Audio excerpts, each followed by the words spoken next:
నమస్తే. ఆస్ట్రో మార్గం ఛానల్కి స్వాగతం అండి. నా పేరు విజయలక్ష్మి, వేదిక అండ్ కేపీ ఆస్ట్రాలజర్.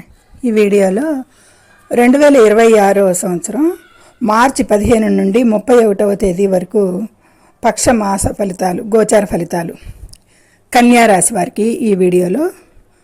కన్యారాశిలో ఉత్తర ఫాల్గుని 2, 3, 4 పాదాలు, హస్త నక్షత్రం, చిత్తా నక్షత్రం 1, 2 పాదాలు. ఈ గ్రహ స్థితి, ఈ బలాల కారణంగా మిశ్రమ ఫలితాలు ఉంటాయి అనేది కన్యారాశి వారికి చెప్పచ్చు. వృత్తి ఉద్యోగాల్లో కీర్తి ప్రతిష్టలు లభించినా కానీ వ్యక్తిగత జీవితంలో ఒత్తిడి, అప్రయత్న కష్టాలు ఎదురయ్యే అవకాశం ఉంది ఈ పక్ష రోజుల్లో అనేది సూచించడం జరుగుతుంది.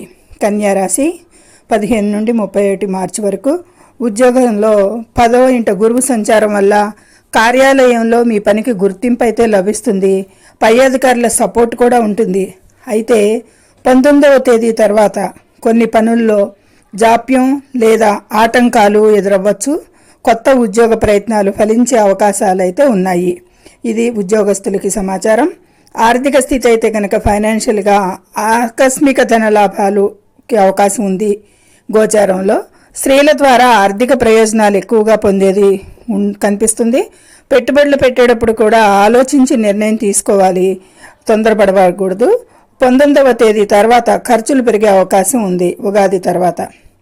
ఇక వ్యాపార భాగస్వామ్య వ్యాపారంలో అయితే కనుక లాభాలు బాగానే ఉంటాయి అనేది సూచిస్తుంది. కానీ 7వ ఇంట శని, కంటక శని కారణంగా భాగస్వామితో విభేదాలు రాకుండా చూసుకోవాలి.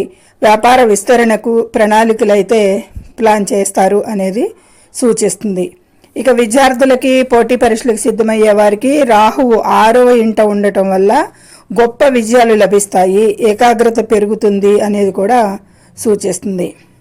ఇక ఆరోగ్య ప్రమాద సూచనలు ఏమైనా ఉన్నాయా అంటే 6వ ఇంట రాహువు శత్రువులపై, వ్యాధులపై విజయాన్ని ఇస్తాడు అనేది సూచిస్తుంది కారకత్వంగా.